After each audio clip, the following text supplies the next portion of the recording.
আজকে আমাদের জামাত ইসলামের ভাইরা ওনার কিতাব, এই কিতাবের যিনি লেখক তার নামে ওনারা স্কুল সৃষ্টি করে, স্কুল বানায়, কলেজ বিশ্ববিদ্যালয় বানায়।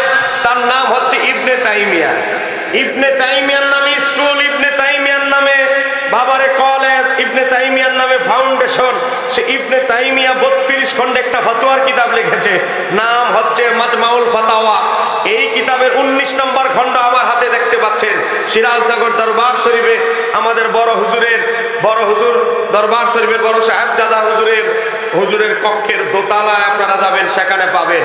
এই কিতাবের 19 নম্বর খণ্ড দেখেন, আমার হাতে দেখতে পাচ্ছেন। এই কিতাবের 19 নম্বর খণ্ড 64 নম্বর পৃষ্ঠার ভিতরে ইবনে তাইমিয়া উল্লেখ করেছে সূরা আল ইমরান আয়াত নম্বর 106। একটু আগে যে বললাম হাসরের ময়দান দুনিয়াতে উম্মতে মুহাম্মাদি 73 দলে বিভক্ত হবে, 72 দল দুজকে যাবে, এক দল জান্নাতে যাবে। কিন্তু আমরা পরিসংখ্যান একটা জিনিস পাই, 73 দল হলেও আখিরাতে কিন্তু হবে 2 দল। তার মানে 72 দলের বাড়িঘর এক জায়গায় জাহান্নামে, আর জান্নাতি দলের বাড়িঘর হবে এক জায়গায় জান্নাতে। কথা কন না কেন, ঠিক কি? তাহলে হাকিকতে যাবে কয় জায়গায়? 2 জায়গায়। 72 দল একদিকে, জান্নাতি দল একদিকে। এই প্রসঙ্গে আমার আল্লাহ কোরআনুল কারীমে সূরা আল ইমরান আয়াত নম্বর 106 বলে, ইয়াউমা তাবিয়াদ্দু উজুহুন, হাসরের ময়দানে উম্মত মুহাম্মাদের এক দলের চেহারা হবে শুভ্র নূরানী, যাদের চেহারা থেকে নূর চমকাবে। একটু জোরে বলেন না সুবহানাল্লাহ। আরেক দলের কি হবে? ওয়া তাসওয়াদ্দু উজুহুন, আরেক দলের চেহারা হবে কুৎসিত, বিশ্রী, কালো। আমাবস্যা রাতের মধ্যে এদের চেহারা হাসরের ময়দানে হবে কালো। কালো কে আর দলা কে? ইবনে কাসির, এ বাবা ইমাম ইবনে কাসির তাফসীর ইবনে কাসিরে বলছে, ইবনে তাইমিয়া তার মাজমাউল ফাতওয়ার 19 নম্বর খণ্ডের 64 নম্বর পৃষ্ঠার ভিতরে ইবনে তাইমিয়া উল্লেখ করছে, ক্বালা ইবনে আব্বাস রাইসুল মুফাসসিরিন হযরত আব্দুল ইবনে আব্বাস বলে, তাবিয়াদ্দু উজুহুন, হাসরের ময়দানে যাদের চেহারা থেকে নূর চমকাবে, সেই দলের নাম কি? ইবনে তাইমিয়া উল্লেখ করছে সেই দল একটাই দল, সেই দলের নাম আহলে সুন্নাত ওয়াল জামাত। একটু জোরে বলেন না মারহাবা। ইবনে তাইমিয়া বলতেছে। কিন্তু আজকে যারা নিজেদেরকে অমুক ইসলামী দল, নিজেদেরকে যারা আহলে হাদিস বলেন, আমি তাদেরকে বলতে চাই, একটা কথাই শুধু বলতে চাই, আপনারা যারে বড় হুজুর মানেন, যার নামের আগে লেখেন শাইখুল ইসলাম ইমাম ইবনে তাইমিয়া, আপনাদের বড় হুজুর ইবনে তাইমিয়া তার মাজমাউল ফাতওয়া 19 নম্বর খণ্ডের 64 নম্বর পৃষ্ঠায় লিখেছে, আহলে হাদিস বলেন আর জামাত ইসলাম বলেন আর অমুক বলেন আর অমুক বলেন, কোন দলই জান্নাতে যাবে না। জান্নাতে যাবে একটাই দল, বলেন সেই দলের নাম আহলে সুন্নাত। জোরে বলেন আহলে সুন্নাত। এটাকে আমরা ফতোয়া দিয়েছি না আহলে হাদিস জামাত ইসলাম কওমি ভাইদের বড় হুজুর, তাদের বড় হুজুর ফতোয়া দিয়েছে। এখানেই শেষ নয়, এবার দেখেন আরেকটা কিতাব, আরেকটা বই, এটার নাম হচ্ছে তাফসীর ইবনে কাসির। লিখেছেন ইমাম ইবনে কাসির। আমাদের জামাত ইসলামের ভাইরা, কওমি ভাইরা, আহলে হাদিস ভাইরা বিবাহে, খতনায়, ওলিমার বিভিন্ন অনুষ্ঠানে এটার বাংলা ভার্সন, বাংলা অনুবাদ মানুষকে ফ্রি বিতরণ করে। তো আপনাদের এই প্রিয় তাফসীর ইবনে কাসির প্রথম খণ্ড, দারুল হাদিস কায়রো মিশরের ছাপা, প্রথম খণ্ড 480 পৃষ্ঠা। এ বাবা, সেখানে উল্লেখ করা হয়েছে হাসরের ময়দানে যাদের চেহারা থেকে নূর চমকাবে, ওই দলের নাম কি? ইবনে কাসির লিখতেছে সেই দলের নাম আহলে সুন্নাত ওয়াল জামাত। ওয়া তাসওয়াদ্দু উজুহুন, কাদের চেহারা কুৎসি হবে, বিশ্রী হবে, কালো হবে। আহলিল বিদআতি ওয়াল ফিরকাতি, 72 ফিরকার চেহারা হবে কুৎসি। এই কথা কার? ক্বালাহু ইবনে আব্বাস রাদিয়াল্লাহু তাআলা আনহুমা, সাহাবীদের যুগ থেকে কিয়ামত পর্যন্ত উম্মতের যিনি সবচেয়ে বড় মুফাসসির, এই মত, এই তাফসীর হচ্ছে তার। একটু জোরে বলেন না সুবহানাল্লাহ। ইমাম ইবনে কাসির উল্লেখ করেছে। এখানেই শেষ নয়, নবম শতাব্দীর মুজাদ্দিদ ইমাম জালালউদ্দিন সুয়ুতী, তিনি দীর্ঘ 5 বছর লাগে একটা তাফসীর লিখেছে, নাম হচ্ছে আদ-দুররুল মানসুর। এটা 3 নম্বর খণ্ড 722 নম্বর পেজে ইমাম জালালউদ্দিন সুয়ুতী রাহমাতুল্লাহ আলাইহি, তিনিও নবীর সাহাবী আবু সাঈদ খুদরি থেকে বর্ণনা করছেন। তিনি বলে, আন্না রাসূলুল্লাহ সাল্লাল্লাহু আলাইহি ওয়াসাল্লাম করা, আমার নবী একটা আয়াত তেলাওয়াত করলেন, ওই যে সূরা আল ইমরানের 106 নম্বর আয়াত তেলাওয়াত করে, কলা আমার নবী নিজেই আয়াতের ব্যাখ্যা করছে, হাসরের ময়দানে যাদের চেহারা থেকে নূর চমকাবে একটাই দল, আহলে সুন্নাত ওয়াল জামাত। নবী তাফসীর করছেন। তাহলে বোঝা গেল আহলে সুন্নাত ওয়াল জামাত একমাত্র নাজাতপ্রাপ্ত দল। কিন্তু আজকে অবাক লাগে, আমাদের জামাত ইসলামের ভাইরা যাকে বড় হুজুর মানে, ইমাম মানে, তার নাম হচ্ছে মাওলানা আবুল আলা মওদুদী। এ বাবা, তার 10 খণ্ডে রসায়েল ও মাসায়েল বই রয়েছে। এটার বাংলা অনুবাদ আমরা বের করি নাই। আমাদের বিরোধী ভাইরা, আমাদের জামাত ইসলামের বাইরেই বের করেছে। সেখানে বলতে গিয়ে তার প্রথম খণ্ডের 144 নম্বর পৃষ্ঠার ভিতরে লিখেছে, আপনাদের কাছে জানতে চাই ওয়াহাবি ফিরকা এটা কি ভালো না খারাপ? বলেন না, ওয়াহাবি ফিরকা ভালো না খারাপ? ওয়াহাবি ফিরকা ভালো নয়, খারাপ, এটা আমরা সবাই জানি। আমাদের জামাত ইসলামের ভাইয়েরাও ভিতরে ভিতরে জানে। ওনাদের প্রতিষ্ঠাতা জামাত ইসলামের প্রতিষ্ঠাতা মাওলানা আবুল আলা মওদুদি রসায়েল ও মাসাইলের পৃষ্ঠা নাম্বার হচ্ছে 146 খণ্ড নাম্বার 1, এটা প্রকাশ ওনারাই অনুবাদ বের করেছে। সেখানের ভিতরে উল্লেখ করেছে ওয়াহাবি মূলত কোনো মতবাদ নয়, এটা তারা বলছে তাদের অনুবাদে। ওয়াহাবি মূলত কোনো মতবাদ না, ওয়াহাবি কোনো মতবাদ নাই, এটা কোনো মতবাদ নয়, এটা কোনো দল নয়।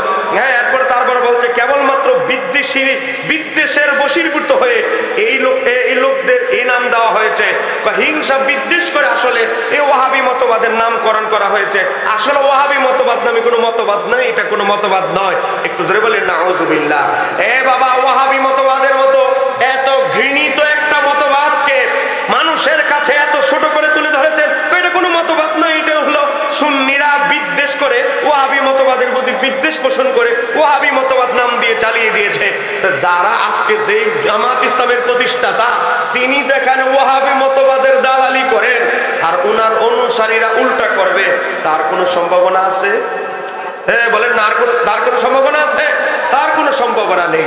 এখানে শেষ নয় বাবা, দেখেন চার মাযহাবের ইমামদের প্রতি এমন কট্টর সমালোচনা সে করেছে রসায়েল ও মাসাইল বইয়ের ভিতরে।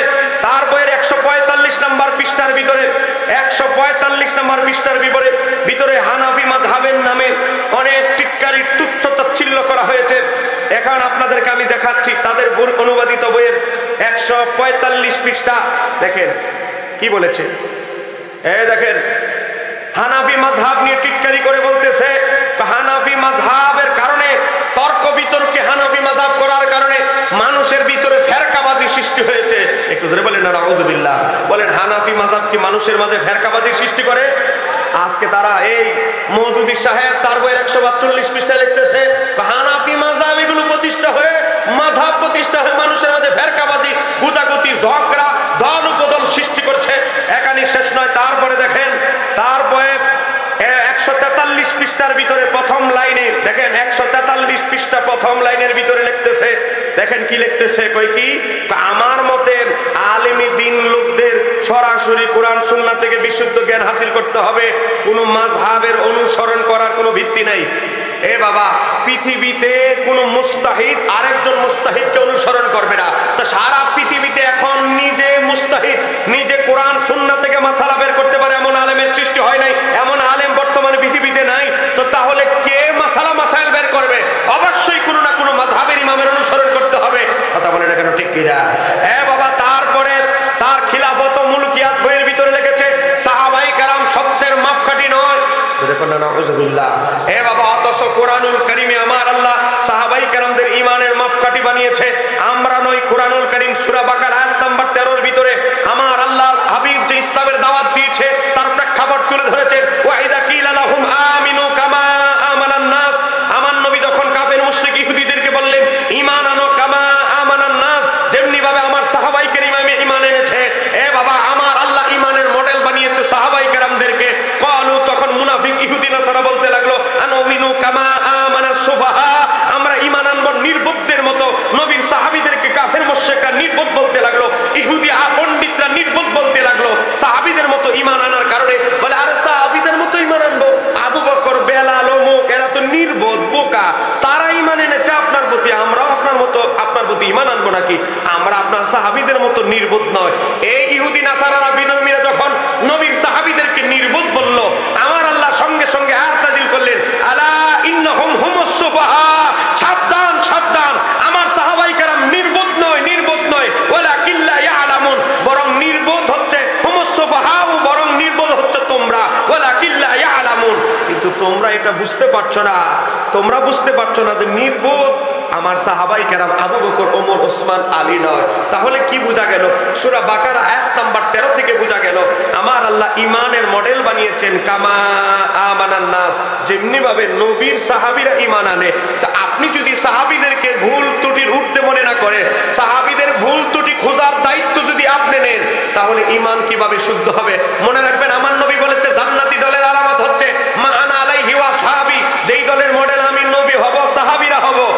এখন সাহাবীদের উল্টা যদি মওদুদী সাহেব তার খিলাফত ও মুলকিয়াত বইয়ে 29 জায়গায় সাহাবীদের সমালোচনা করেছে, 11 জনেরও বেশি সাহাবী হযরত ওসমানকে বলেছে তিনি স্বজনপ্রীতি করেছেন। জোরে বলেন না নাউযুবিল্লাহ। আমার নবী বলেছে আলাইকুম বিসুন্নতি সুন্নতি খুলাফা রাশিদিন, তোমরা আমার সুন্নত আমার খুলাফা রাশিদিনের সুন্নতকে আঁকড়ে ধরো। যেখানে আমার নবী খুলাফা রাশিদিনের সুন্নতকে আঁকড়ে ধরতে হুকুম দিয়েছে, আর সেখানে আমাদের মওদুদী সাহেব তার খিলাফত ও মুলকিয়াত বইয়ে বলে হযরত ওসমান তিনি স্বজনপ্রীতি করেছেন, হযরত আলী রাদিয়াল্লাহু তাআলাকে তিনি সমালোচনা করেছে। এখানে শেষ নয়, প্রায় 17 জায়গায় হযরত আমির মুয়াবিয়া রাদিয়াল্লাহু সমালোচনা করেছে। আমির মুয়াবিয়া রাদিয়াল্লাহু ব্যাপারে এমন সমালোচনা করা হয়েছে, মওদুদী সাহেব এমন সমালোচনা করেছে যে তিনি হারামকে হালাল প্রমাণের জন্য অনেক অপচেষ্টা করেছেন। একটু জোরে বলেন না নাউযুবিল্লাহ। এ বাবা, এখানে শেষ নয়, খিলাফত ও মুলকিয়াত বইয়ের ভিতরে উল্লেখ করা হয়েছে। দেখেন খিলাফত ও মুলকিয়াত বইয়ের পৃষ্ঠা নাম্বার আপনাদেরকে বলে দিচ্ছি। খিলাফত ও মুলকিয়াত বইয়ের পৃষ্ঠা নাম্বার হচ্ছে পৃষ্ঠা নাম্বার 74। সেখানে উল্লেখ করা হয়েছে হযরত আমির মুয়াবিয়া রাদিয়াল্লাহু আনহু নাকি 5 জন মিথ্যা সাক্ষী ভাড়া করে এনেছে। তো তোমাদের কাজ হলো তোমরা সিরিয়া সাক্ষী দিবা আলী ওসমানকে হত্যা করেছে। একটু জোরে বলেন না নাউযুবিল্লাহ। হযরত আমির মুয়াবিয়া রাদিয়াল্লাহু আনহু তখন 5 জন মিথ্যা সাক্ষী উপস্থিত করে তাদেরকে দিয়ে বলিয়েছে, তোমরা বলো, তোমরা তো মদিনার মানুষ, তোমরা বলো তো হযরত ওসমানকে কে হত্যা করেছে। বাবা, আপনাদের কাছে অনুরোধ করছি, কারো সন্দেহ লাগলে যুবক ভাই আমার থেকে ছবি তুলে নিয়ে যান, নোটবুকে আছে, সময়ের জন্য বলতেছি না। তো এখন দেখেন, তো হযরত আমির মুয়াবিয়া রাদিয়াল্লাহু তাআলার নামে কত বড় একটা বহতান অভিযোগ যে তিনি মিথ্যা সাক্ষী ভাড়া করে হযরত আলীকে দোষারোপ করবেন যে হযরত আলী রাদিয়াল্লাহু তাআলা তিনি হযরত ওসমান রাদিয়াল্লাহু তাআলাকে হত্যা করেছে। একটু ধরে বলেন না নাউযুবিল্লাহ। অথচ ইতিহাসের কিতাবে কি এসেছে দেখেন, এই ব্যাগটা কোথায়, ওই ব্যাগটা কোথায়, আর একটা ব্যাগ আছে, টোকাটা কোথায়, তাড়াতাড়ি দাও। আল বিদায়া ওয়ান নিহায়া 8 নম্বর খণ্ড 277 পৃষ্ঠা বের করো। শেষ নাকি টাইম? আরে বাবা তাড়াতাড়ি বলো না, তুমি ওখানে গেছো কেন? ওয়াজ রেকর্ড করে লাগবে, এতলা ওয়াজ রেকর্ড করতে করতে জীবন শেষ। কত ওয়াজ রেকর্ড করবি? এই যে শেষের বইটা দাও। দেখেন, আরে দেশ না, এই কিতাবের নাম আল বিদায়া ওয়ান নিহায়া, 720 বছর আগের লেখা কিতাব। আরে মওদুদী শব্দ 50 বছর আগে লিখেছে, আমি 720 বছর আগের ইতিহাস দেখাচ্ছি। ইমাম ইবনে কাসির আল বিদায়া ওয়ান নিহায়া কিতাবের ভিতরে উল্লেখ করেছে, দেখেন 248 পৃষ্ঠা 8 নম্বর খণ্ড। যাদের মোবাইল আছে মোবাইলে লিখবেন আল বিদায়া ওয়ান নিহায়া 8 নম্বর খণ্ড, পিডিএফ লিখবেন, চলে আসবে আপনার কাছে। সেখানে 248 পৃষ্ঠার ভিতরে কি লেখা হয়েছে, আজকে আমির মুয়াবিয়া রাদিয়াল্লাহু আনহুকে এমন ভাবে মিথ্যাচার করা হয়েছে, তাকে হিটলার বানানো হয়েছে যে তিনি হযরত ওসমানের হত্যাকারী মাওলা আলীর বানানোর অপচেষ্টা করেছে। অথচ ইতিহাস কি বলে, একটা ইতিহাস বলে আমার আলোচনা শেষ করছি। দেখেন 248 পৃষ্ঠা, দেখেন ইমাম ইবনে কাসির উল্লেখ করছেন, হযরত আবু মুসলিম আল খাওয়ালানী রাহমাতুল্লাহ আলাইহি তিনি উল্লেখ করছেন, তিনি বর্ণনা করছেন আবু মুসলিম খাওয়ালানী তার সাথে একদল লোক হযরত মুয়াবিয়া রাদিয়াল্লাহু তাআলার সাথে সাক্ষাৎ করলেন। তারপরে তাকে বললেন, মানে কাকে বলছে, হযরত আমির মুয়াবিয়াকে বলছে, আপনি আলীর সাথে প্রতিদ্বন্দ্বিতা করছেন, আপনি কি তার সমকক্ষ? আবু মুসলিম খাওয়ালানী আমির মুয়াবিয়া রাদিয়াল্লাহু তাআলাকে বলছে, আপনি যে আলীর সাথে প্রতিদ্বন্দ্বিতা মেতে উঠেছেন, আপনি যে যুদ্ধ করার প্রস্তুতি নিচ্ছেন, আপনি কি হযরত আলী রাদিয়াল্লাহু তাআলার সমকক্ষ? তখন হযরত আমির মুয়াবিয়া তিনি বললেন, তিনি উত্তর দিলেন, ওয়াল্লাহি আল্লাহর শপথ, আমি জানি তিনি আমার চেয়ে শ্রেষ্ঠ এবং উত্তম এবং খিলাফতের অধিক উপযুক্ত। কিন্তু তোমরা কি জানো না, ওসমান হযরত ওসমানকে অন্যায়ভাবে নিহত করা হয়েছে, আর আমি তার চাচাতো ভাই, তার বিষয়টি আমার দায়িত্বে ন্যস্ত, অতএব আমি তার বদলা চাই। কাজেই তোমরা তাকে গিয়ে বলো, মানে হযরত আলীকে, তিনি হযরত ওসমান হত্যাকারীদেরকে আমার হাতে যেন তুলে দেয়, তাহলে আমি আমার শাসন কর্তৃত্ব তার হাতে তুলে দিব। দেখেন এখানে স্পষ্ট উল্লেখ করা হয়েছে, হযরতে আমির মুয়াবিয়া রাদিয়াল্লাহু তাআলা ওয়াল্লাহি আল্লাহর শপথ করে বলেছে, আমি জানি তিনি আমার চেয়ে শ্রেষ্ঠ। হযরত আলীর ব্যাপারে বলছে প্রকাশ্যে যে আমি জানি আলীর মর্যাদা আমার চেয়ে শ্রেষ্ঠ, এমনকি এবং তিনি আমার চেয়ে উত্তম এবং খিলাফতের অধিক উপযুক্ত। তিনি আমি আমির মুয়াবিয়ার চেয়ে শতগুণে খিলাফতের অধিক উপযুক্ত ব্যক্তি। আর আজকে আমাদের মওদুদী সাহেব হযরতে আমির মুয়াবিয়া রাদিয়াল্লাহু তাআলাকে হিটলার বানিয়ে মানুষের সামনে, আজকে সাধারণ মানুষ তো জানে না অরিজিনাল ইতিহাস কি। আজকে মন গড়া ইতিহাস ইরানীদের দালালি করার জন্য এই মওদুদী সাহেব সাহাবায়ে কেরামদের 29 জন সাহাবীর সমালোচনা করেছে খিলাফত ও মুলকিয়াত বইয়ের ভিতরে। এখানেই শেষ নয়, আরো অসংখ্য সাহাবায়ে কেরামদের এমন ভাবে সমালোচনা করেছে, নবীর সাহাবী হযরত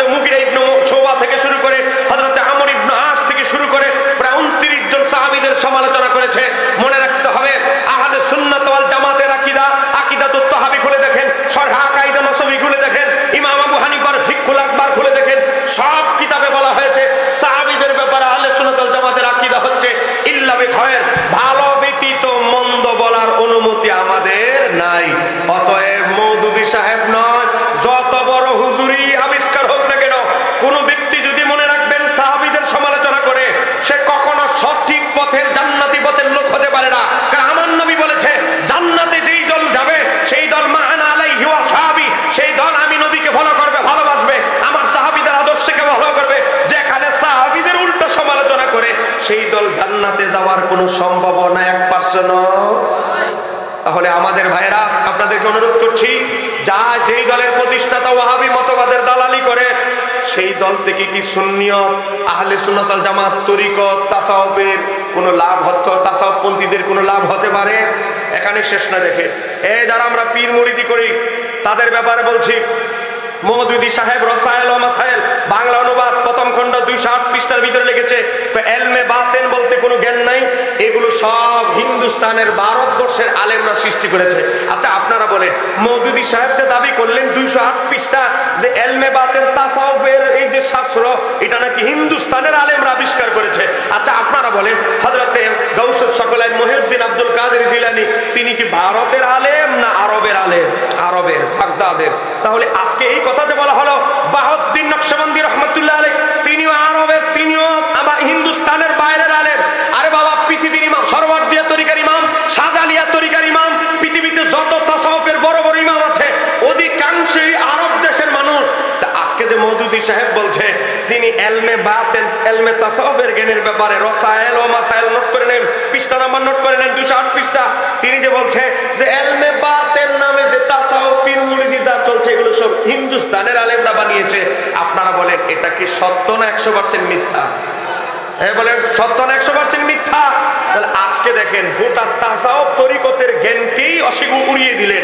গোটা তরিকতের এত ইমামরা ভারতবর্ষে ইসলাম প্রচার প্রকাশ করেছে, সবার খেদমত এক নিমিষেই যেই উড়িয়ে দেয়, যেই দলের প্রতিষ্ঠাতা মাওলানা আবুল আলা মওদুদী, তার কাছ থেকে, তার দলের মতবাদের লোকদের থেকে আমরা ভালো কিছু কখনো আশা করতে পারি না।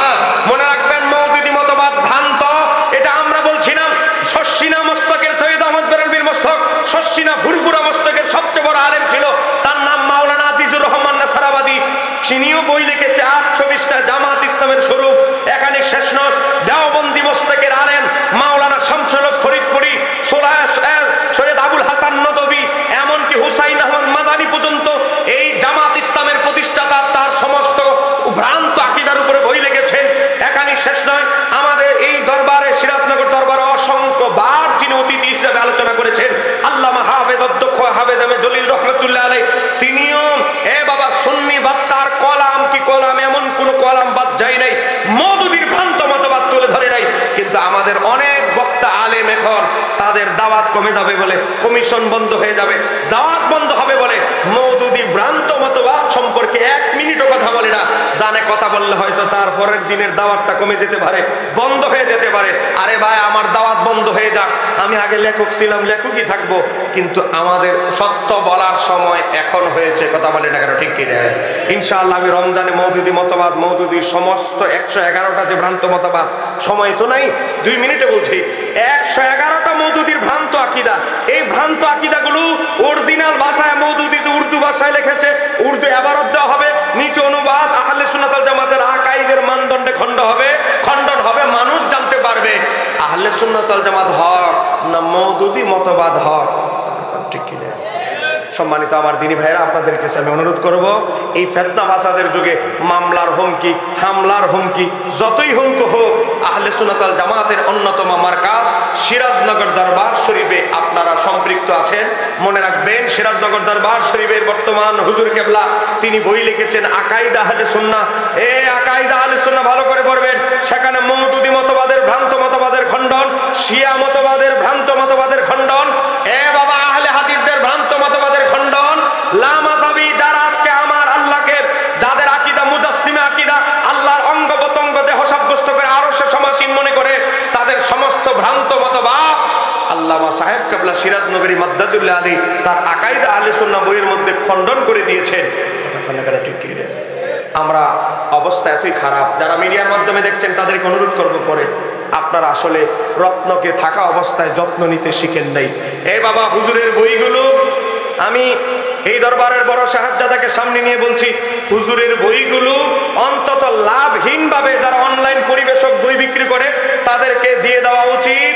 তারা বই বিক্রি করুক, তবে ইসলামে লিখিত দিয়ে, শর্তনামা দিয়ে সবগুলো বই ছেড়ে দেওয়া উচিত, যে তোমরা বিক্রি করো বাবা, 2 টাকা কামাও, অসুবিধা নাই, কিন্তু তাবদীল কোন একটা অক্ষর, একটা শব্দ পরিবর্তন ছাড়া বিক্রি করো। কারণ আপনি জানেন হুজুরের লেখা অসাধারণ বই মাহবুবে খোদাকে ভাই বলল কারা, শুরু করে হাকিকতে নূরে মুহাম্মাদি থেকে শুরু করে প্রায় হুজুরের গ্রহণযোগ্য গুরুত্বপূর্ণ বাবা প্রায় 20টার মতো বই তো অনেকগুলো তালিকার মধ্যে 20টা বই খুবই গুরুত্বপূর্ণ, এক একটা সাবজেক্ট অনেক গুরুত্বপূর্ণ। এই বইগুলো অনলাইনে ছেড়ে দেওয়া হোক। আমি অনলাইন যারা বই বিক্রেতা এখন সব খাবার পর্যন্ত অনলাইনে আনে, আমি বলতেছি অনলাইনে যারা বিক্রেতা তাদের সাথে আলোচনা করেছি, আমি চাই হুজুরের বইগুলো অ্যাভেলেবেল মানুষের ঘরে চলে আসুক, একটা বুস্টিং করে দিয়ে হুজুরের বইয়ের প্যাকেজগুলো সামারি দরকার হলে কোন বইয়ে কি আছে সামারি 5 মিনিটের ভিডিও আমি দিব, যারা ডলার বুস্টিং করবে, যারা অনলাইনে বই বিক্রি করবে। তারপর আমি চাই হুজুরের বইগুলো মানুষের ধারে যাক। কথা বলে না কেন, ঠিক কিনা? মনে রাখবেন চিরস্থায়ী খেদমত হচ্ছে সদকায়ে জারিয়া, যেটা হচ্ছে উপকারী এলেম। এজন্য আল্লাহ সুবহানাহু ওয়া তাআলা আপনাদের কাছে আমি সর্বশেষ দোয়া চাই, এই মওদুদি মতবাদ, এই জামাত ইসলামীর শত শত ভ্রান্ত আকীদা তাদের থেকে দূরে থাকবেন। যে গোলাম আজম সিরাতুন নবী সংকলন বইয়ের ভিতরে লিখেছে, আমার নবী দোষে ভরা, দোষে গুণে ভরা একজন মানুষ, ধরে বলে না নাউযুবিল্লাহ। যারা আমার নবীর দোষ গুণ খোঁজার চেষ্টা করেছে, এই মওদুদি সাহেব তাহফিজুল কোরআনের ভিতরে সূরা আন-নাসরের ব্যাখ্যা করতে গিয়ে ওয়াস্তাগফিরু এর শব্দের তাহকিক করতে গিয়ে ব্যাখ্যা করতে গিয়ে বলে যে নবী আপনার জীবনে যে ভুল ত্রুটিগুলো করেছেন, এই ভুল ত্রুটির জন্য আল্লাহর দরবারে ক্ষমা প্রার্থনা করেন। আপনারা বলেন আমার নবীর কি জীবনে কোনো গুনাহ ভুল ত্রুটি আছে? তাহলে মওদুদি সাহেব যে সূরা আন-নাসরের ব্যাখ্যায় তাফসীর করেছে, আজকে জামাত ইসলামের ভাইরা তাদেরকে জিজ্ঞাসা করবেন, আপনাদের বড় হুজুর যে বাবা এখন দেখেন তথ্য প্রযুক্তি কত অগ্রসর হয়ে গেছে, আমার মোবাইলে দেখেন, আমার মোবাইলে তাহফিজুল কোরআন মওদুদি সাহেবের আছে, এখন কত তথ্য প্রযুক্তি এগিয়ে গিয়েছে। দেখেন তারা মনে করে তাদের বই আমরা পড়ি না, পড়ি ভাই। দেখেন আপনাদের মওদুদি সাহেবের তাহফিজুল কোরআন আমাদের কাছে আছে, কোন আয়াতের ব্যাখ্যা কি বলেছেন সব আছে। আজকে এই মওদুদি সাহেব তার বইয়ের ভিতরে তাহফিজুল কোরআনে লিখেছে মূসা আলাইহিস সালাম তার নবুয়ত লাভ করার আগে একটা বড় কবিরা গুনাহ করে ফেলেছেন। একটু জোরে বলেন না নাউযুবিল্লাহ। অথচ আহলে সুন্নাত ওয়াল জামাতের আকীদা নবীরা আগে পরে সমস্ত গুনাহ থেকে, সগীরা গুনাহ থেকে শুরু করে সমস্ত গুনাহ থেকে পুত পবিত্র। এটা কার আকীদা? আহলে সুন্নাত ওয়াল জামাতের। বলেন কার আকীদা? আজকে বলে আদম আলাইহিস সালাম একটা ভুল করে ফেলেছেন, গুনাহ করেছেন, এটা সুস্পষ্টভাবে প্রমাণিত। একটু জোরে বলেন না নাউযুবিল্লাহ। দেখেন তাহফিজুল কোরআনে খুলে দেখেন। এখন আবার প্রযুক্তি দিয়েছে, তখন তিনি নবী ছিলেন না, তখন নাকি নবী ছিল না, ভুল ত্রুটি হয়ে গেছে, কয়টা গুনাহ হয়ে গেছে, তখন তিনি নবী ছিলেন না। বাবা তাই অতএব ইউনূস আলাইহিস সালামের গুনাহ বের করে, যারা আমার নবীর গুনাহ বের করে, বাবা যারা মূসা আলাইহিস সালামের মূসা আলাইহিস সালামের গুনাহ বের করে, তাদের পক্ষে সাহাবীদেরকে সমালোচনা গালমন্দ করা, এটা তো ফান্তাবাদ। কথা বলে না কেন, ঠিক কিনা? ইমাম আবু হানিফার সমালোচনা করেছে, আমি অবাক লাগে। রসায়েল ও মাসায়েল প্রথম খণ্ডের ভিতরে ইমাম তোহাবিকে তুচ্ছ-তাচ্ছিল্য করেছে মওদুদি সাহেব। আরে মওদুদি সাহেবের অনুসারীদেরকে বলছি, ইমাম তোহাবির স্যান্ডেলের নিচে যে ধুলা, এই ধুলার সমান মর্যাদা জ্ঞান তোমাদের মওদুদি সাহেব অর্জন করতে পারে নাই। আজকে ইমাম তোহাবি শাফি মাযহাব ছেড়ে হানাফি হলো কেন, এটা নিয়ে তোমার হুজুর কটাক্ষ করে। আল্লাহ সুবহানাহু ওয়া তাআলা এই মওদুদি ভ্রান্ত মতবাদ থেকে আমাদের যুব সমাজকে হেফাজত করুন। জোরে বলেন আমিন। আজকে এদের মুখে শুনবেন বিশ্বনবী, এদের যত বক্তা আছে চিনার জন্য খুব সহজ সিস্টেম, বিশ্বনবী। কথা কোনা কেন, ঠিক কিনা? আমার এক সিটাঙ্গের আলিম ধরছে, আমি বললি মিয়া কি খায়া লেখাপড়া করছে, আডার যাও না ভাত? বলে আপনি এভাবে বলে বিশ্বনবী বলার পর সাল্লাল্লাহু আলাইহি সাল্লাম বাদ যায়, ডাইরেক্ট আলোচনা চলে যায়। কিন্তু আমরা বলবো রাসূলুল্লাহ, রাসূল সাল্লাল্লাহু আলাইহি সাল্লাম, সেখানে নবীর দুরূদ থাকবে, কিন্তু বিশ্বনবী বলার কারণে নবীর দুরূদ বাদ যায়। কথা কোনা কেন, ঠিক কিনা? শুরুতেই তো গলত, বিশ্বনবী বলে আরে কি সাল্লাল্লাহু আলাইহি সাল্লাম বাদ। বাবা বিশ্বনবী শব্দের তাহকিক পরে যায়, বাংলা একাডেমিটা খুলে দেখবেন, বিশ্ব শব্দের অর্থটা দেখেন, বাইরের দলিল দিতে হবে না, বাংলা একাডেমি দেখেন। আজকে তারা বিশ্বনবী যারা বলে, এদের এই হুজুরদের প্রধান হুজুর হলো কাউবয় হুজুর। কথা কেন, ঠিক কিনা? হুজুরের নাম হলো কি বয়? কাউবয় হুজুর। হুজুর হাদিস না বুঝে হাদিস একটা মেরে দিয়েছে। এই হুজুররা মানুষরে বুঝায় আমরা সুন্নিরা এত বোকা আর এরা এত জ্ঞানী। দেখেন হাদিস যেটা বলেছে, হাদিসটা তারা মনে করে তারাই বলেছে, আমরা পড়ি নাই। হাদিস নাম্বার বুখারীর 2271। এই হাদিসের ব্যাখ্যা ইমামরা কি লেখলো পড়ে না। ইমাম ইবনে হাজার আসকালানী তার ফাতুল বারী 3 নম্বর খণ্ড, বাবা 235 পৃষ্ঠা 2271 নম্বর হাদিসের ব্যাখ্যা ইমাম ইবনে হাজার আসকালানী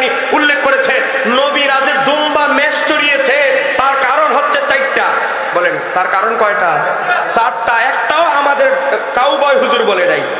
এক নাম্বার ব্যাখ্যা কি, আমার আল্লাহ নবীদেরকে দিয়ে সামান্য একদিনের জন্য মেষ চড়িয়েছে, দুম্বা চড়িয়েছে।